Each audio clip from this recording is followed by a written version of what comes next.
would like, if I may, to take you on a strange journey. Hello, everyone, and welcome to another edition of Real Estate Realities with the Rebel Broker. My name's Robert Whitelaw, and I am the Rebel Broker. Licensed real estate broker in the state of California, member of the National Association of Realtors. But please, don't hold that against me. Welcome to it. I hope you all had a fantastic weekend.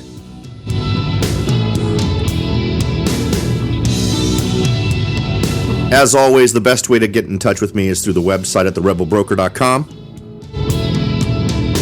There's a few interesting things that you might want to be aware of on the website. Number one, click on Contact the Rebel Broker or send an email to the Rebel Broker to send along any ideas, suggestions, observations, or questions that you might have. You can also enter into what has become our monthly drawing of a $50 Amazon gift card. In order to do that, to get yourself entered into the mix and possibly win yourself $50, just click on the button labeled Take the Survey to Support the Show. It's a big red button at the tippy top of the website. And from there, just use the same email address. Both times you're asked, answer the questions on the survey. It's only, I think, four to six questions. And you're all done. And if you use the same email both times, you are officially entered. So go ahead and jump in. We've given out two so far, one in the month of October and one in the month of November. Congratulations to those folks. Thank you very much for participating and taking part in the survey. And congratulations on winning your $50. Finally, if you'd like to join the Rebel Underground, just text the word Rebel Broker to the number 44222. That's text the word Rebel Broker to the number 44222 and follow the prompts after that, and you are all set.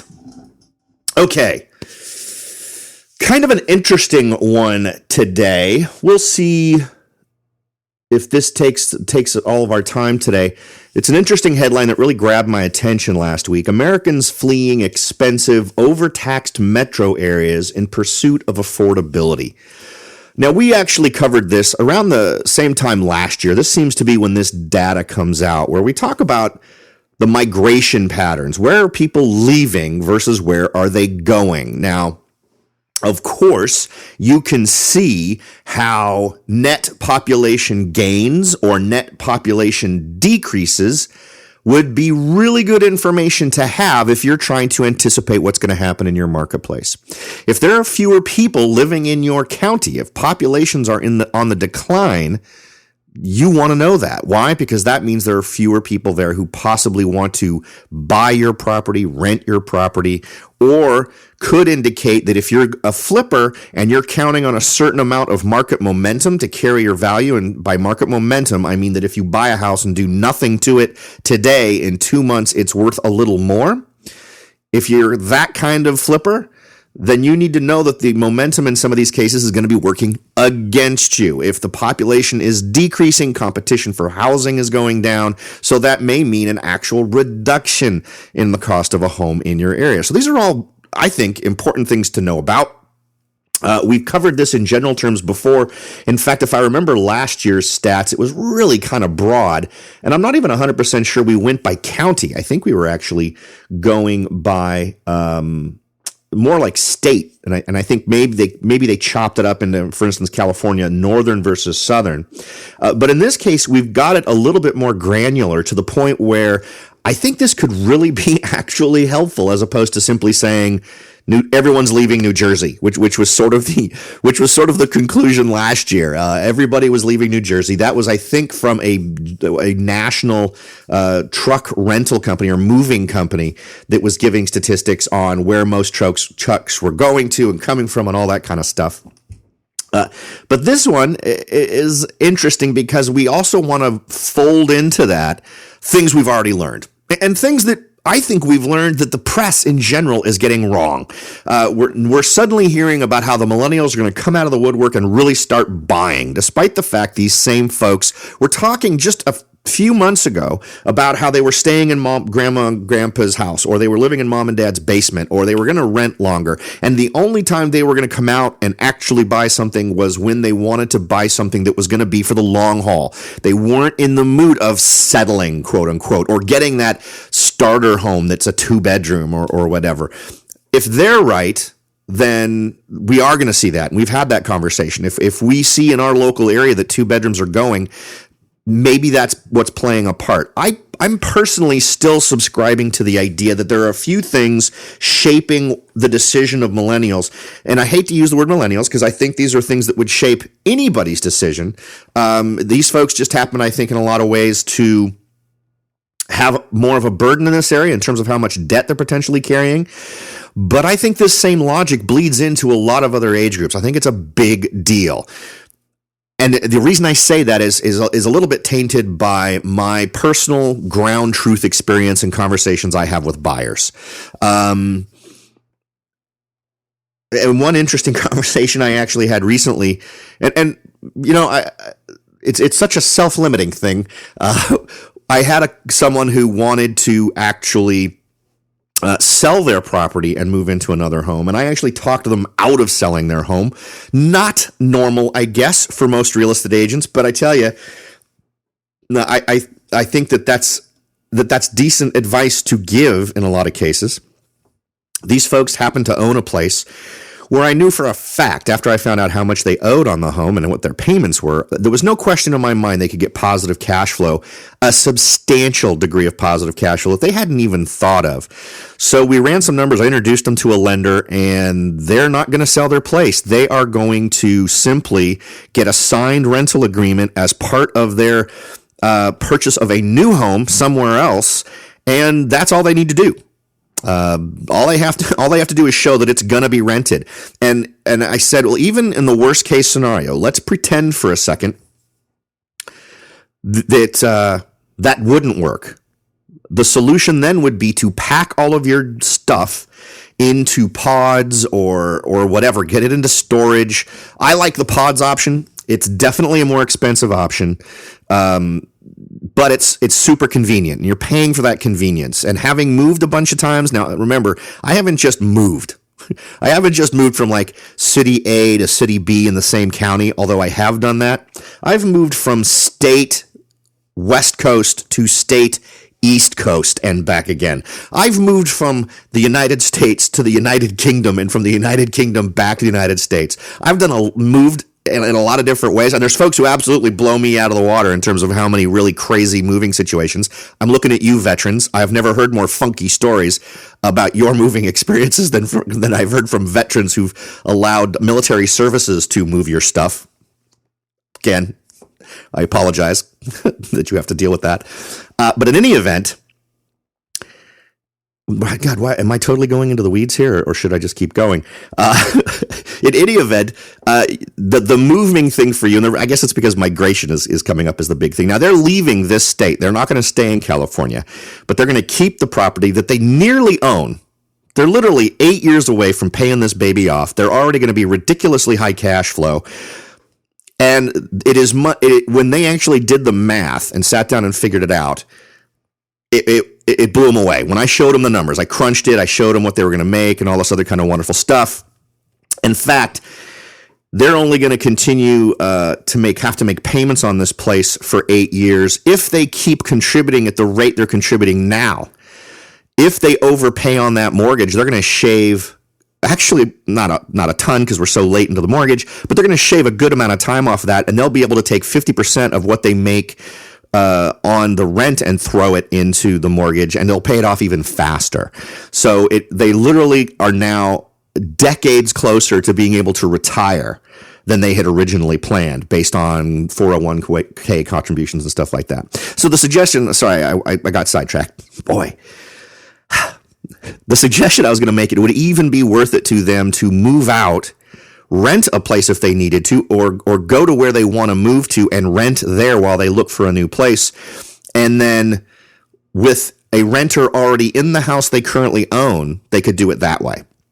But again, not necessary. That level of complication isn't probably required. If you are someone who is borderline on your credit rating, that may become an issue for you. You may need to be to the point where it's actually already occupied by a renter before they'll jump through those hoops. But let me just remind you, this is not a tough thing. This is not, I have to dig through tons and tons of lenders to find someone who'll do something like this.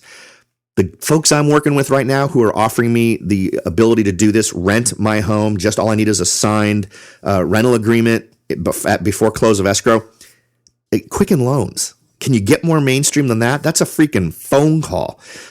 So be aware that those options are available to you if you have a fairly reasonable credit rating. And the way the market is right now, I'm bumping into, and you know, I guess I guess from a market health standpoint, it's nice to have more homes listed, but if that's the best move for the client, that's what I'll suggest. But in this case, it wasn't, and you should absolutely consider those options too. Even just off the cuff, you think it doesn't work for you, you should run the numbers just to be sure, because you may be surprised. All right, so sorry, we're talking about migration here, and you know, I mean, fairness to me, that's a pretty reasonable segue from migration. This is an article that comes to us from Zero Hedge that is sharing data that they got from the Wall Street Journal, which got it from the U.S. Census Bureau. And this one particular one, which I like a lot, is from the Tax Foundation. Excuse me, not the Tax Foundation. This one is from something called campaignmapping.com. Americans Moving, Population Gains and Losses per County. And I'll tell you, it is super informative, particularly when I look at areas where I am. It's very interesting to see where things have sort of slid and where things have not slid. Now, let's get a little bit more into this and share some general data in addition to trying to give some just general indications in terms of larger segments of the country where people are going to or leaving. All right, so this article opens up with, Americans have apparently had enough of the excessive home prices, rents, and taxes in large metropolitan areas like New York City, Los Angeles, and San Francisco, and are packing up and moving out by the thousands. Not surprisingly, these domestic migrants are flocking to areas with a lower cost of living, lower or no state income taxes, less regulations, and higher job growth.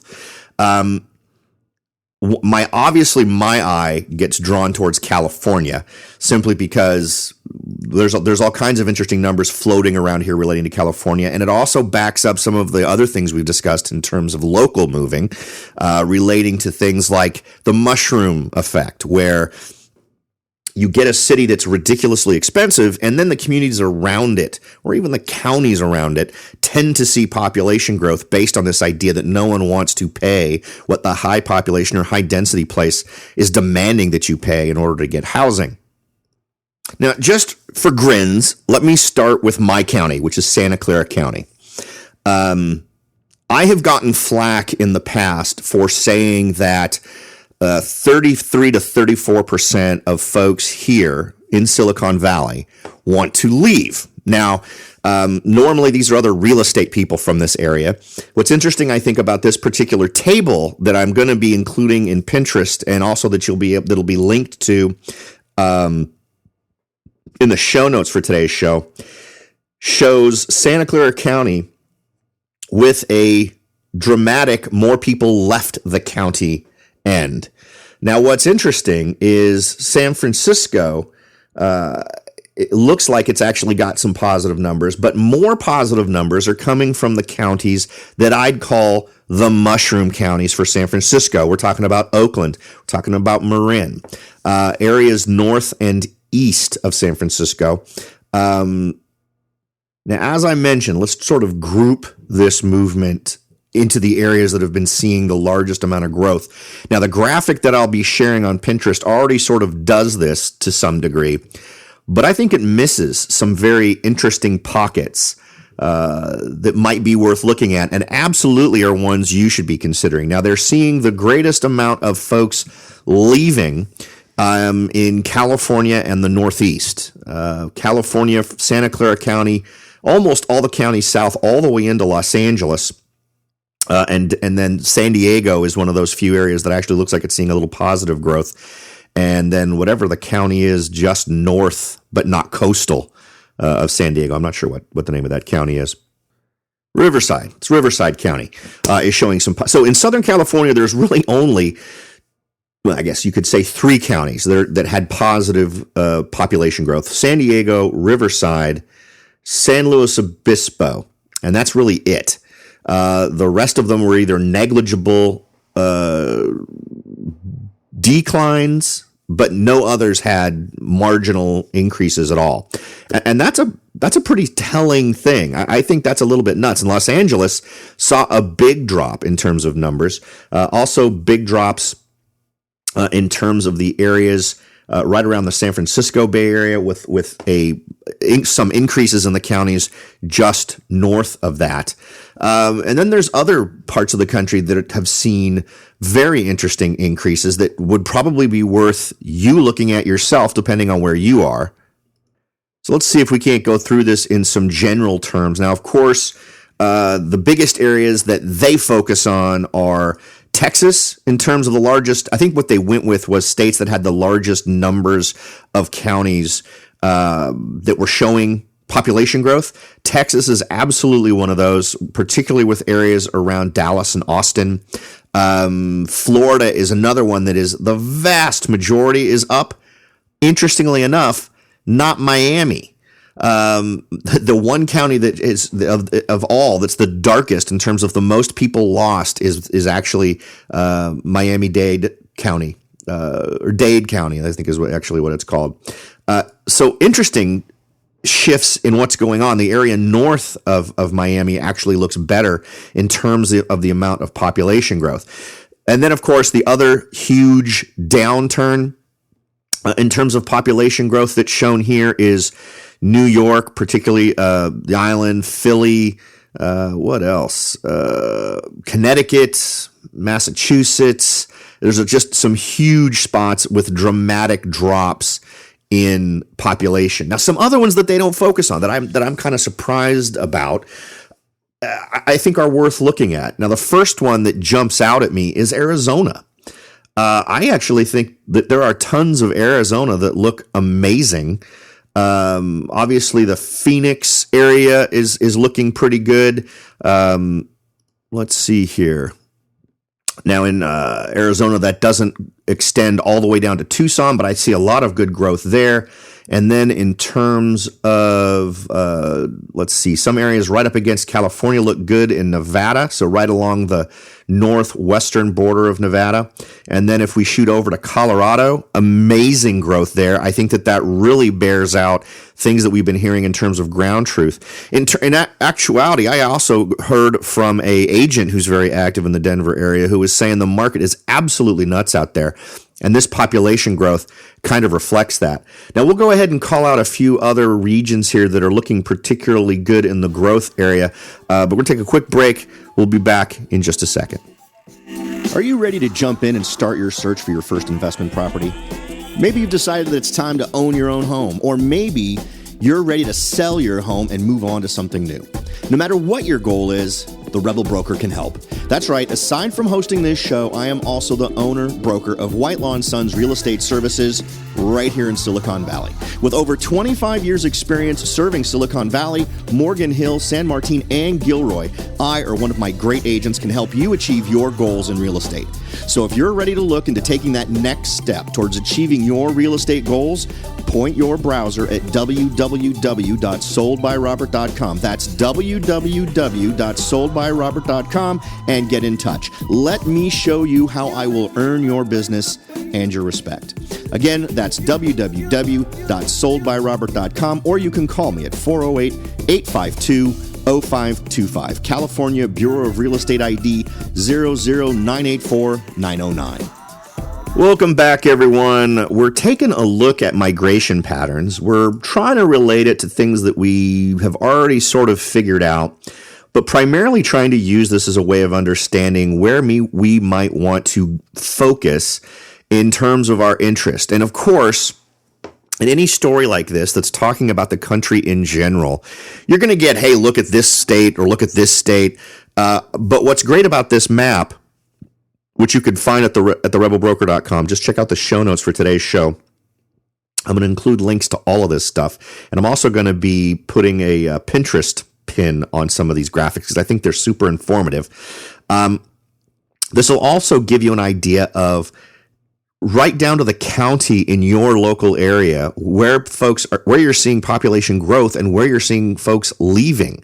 Because while they don't tend to circle it out here, another area where we're seeing really big population declines is Chicago. And we've talked about Chicago before. Chicago has been in the news, not in a good way, but there are also other places. So, for me personally, when I'm considering different investment opportunities, it oftentimes will be a blend of strategies.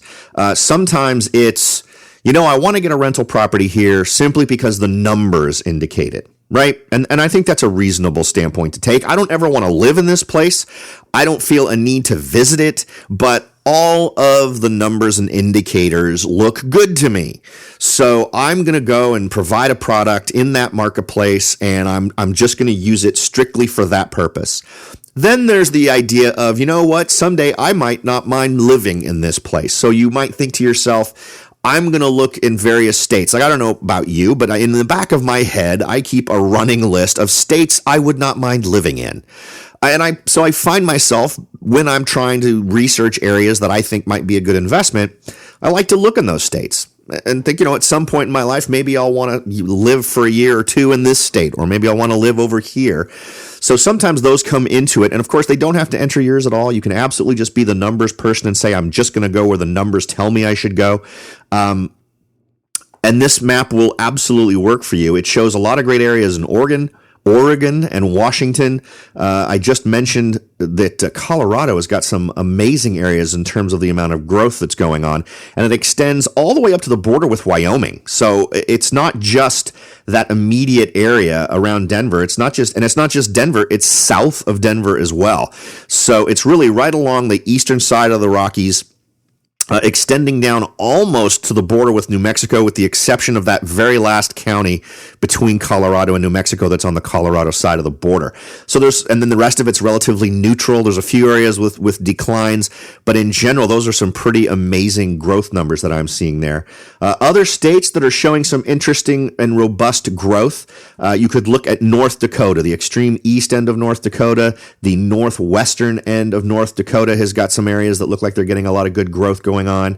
And then as we move more to the East Coast, as you might expect, you're seeing a little bit more growth on the coastal areas, with a couple of notable exceptions. As I mentioned, New York. Once you get to the Northeast, it all starts to get pretty dark in terms of growth, in terms of more people leaving than moving in. But as you move down the border, move down the coast, say if you were to go up from Jacksonville, Florida, there's plenty of counties that look like they're seeing positive growth all the way through Georgia, South Carolina, North Carolina. There is one exception in North Carolina, which has seen a decline, and I'm not real sure what city area that equates to, but that's really it. The rest of it is relatively neutral or positive. So, of course, a lot of folks are drawn to the coast.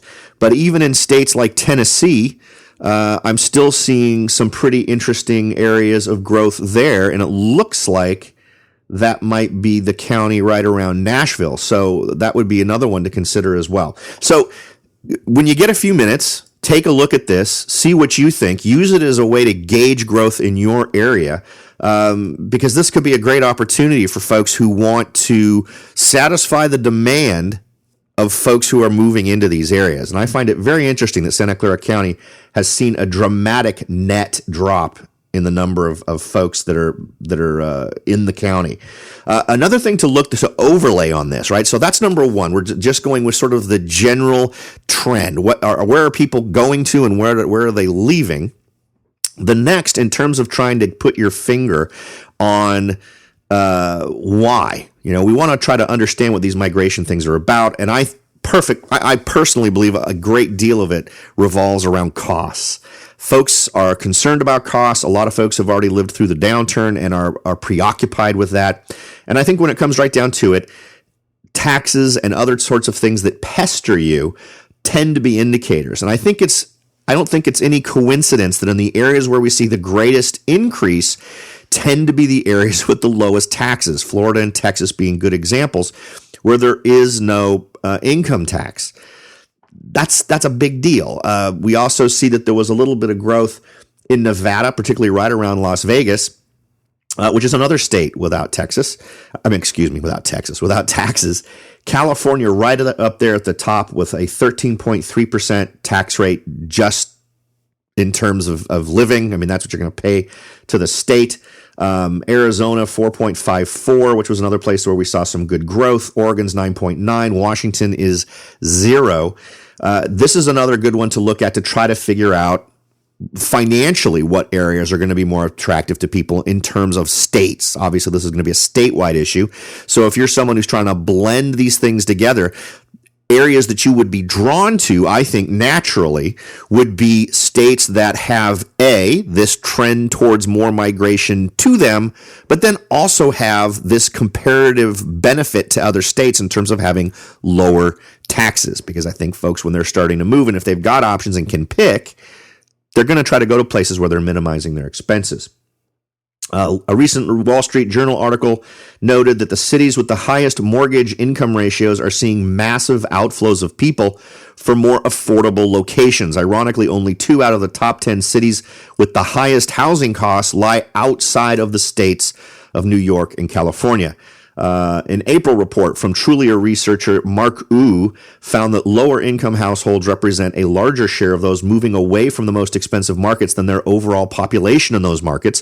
For example, those earning less than $60,000 a year make up 27.4% of all households in the San Jose metro area, but they represent nearly half of all households moving away.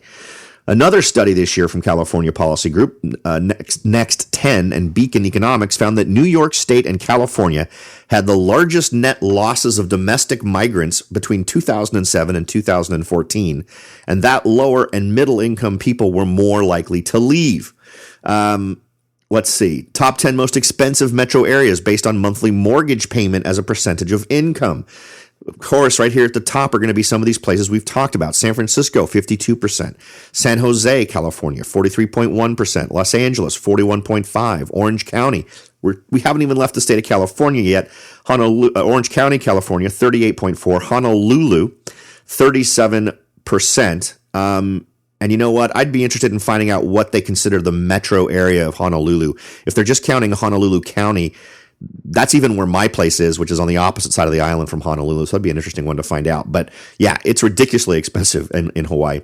Next, back to California with Oakland, California at 36.3, San Diego 35.2, Ventura, California 30.9, New York 29.9, Miami 27%. Let's see. None of that stuff is horribly interesting.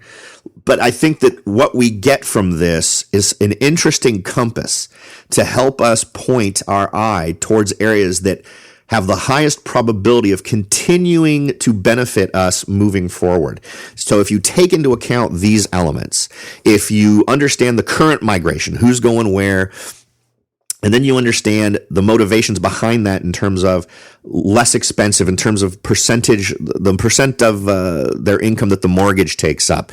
When you take into consideration the tax rates in the states where they're moving to, I think it's a good way to at least give yourself a foundation on what you want to invest in next, or maybe it's as your first investment. Now, what's also kind of cool about this is we've done this over the course of the last year on this show. We've gone and looked in a little bit more detail in a lot of these areas that have been getting called out because more people are moving there, because there's a more robust work environment, more high tech is moving into some of these areas. And some of these have ridiculously reasonable barriers to entry in terms of acquisition costs. So the cost to purchase a home and put it on the market is fairly reasonable. It's you don't have to come up with way above average amounts of money in order to make these deals happen. You don't have to come up with California style money where you need $200,000 in cash to come up with 20% for the average home in the area. These are areas where you can get great returns. And in fact, your money will work harder for you in these less known areas. We've already talked about that, where if you take the total amount of money you have invested in a property and you do the math to figure out its rate of return, you're not getting, if you were to try to invest $1 million today in California or in Tennessee, in Nashville, or in Chattanooga, where we've talked about those numbers, you'll make a greater percent on your investment in those other areas, in those relatively unknown areas, than you would in a San Francisco or a San Jose. Now, in the long term, might you see greater appreciation? Yeah, you might. And is the rate likely going to be better in terms of the rate of increase? Yeah, that wouldn't surprise me at all, which is a primary motivator for a lot of folks. But if what you're looking for is a good return on investment, decent cash flow, there's no reason to discount these other areas. I think they're excellent opportunities, and I would much rather have a dozen properties that are performing well for me on a month-to-month basis, which gives me a cushion, because if one of those properties suddenly is vacant, I'm not suddenly without any money. But for the amount of money that I've got invested there, I could have that invested or one or two properties in a high demand area like San Francisco and potentially get appreciation that's going to catch up, but I'm not going to be positive cash flow at the beginning unless I drop tons and tons of money into those properties so that it is positive cash flow. But then that negatively affects my return on investment because more cash is tied up in the property, right? So keep all those numbers in mind as you're moving forward. If you're sort of brainstorming ideas in terms of where you might want to do your first investment or your next investment, keep some of these pins of data right on your map so that you can figure out where your next great opportunity might be. All right, folks, thank you so much for spending your valuable time with me today. I do truly appreciate it. Thanks for listening. I'll talk to y'all next time.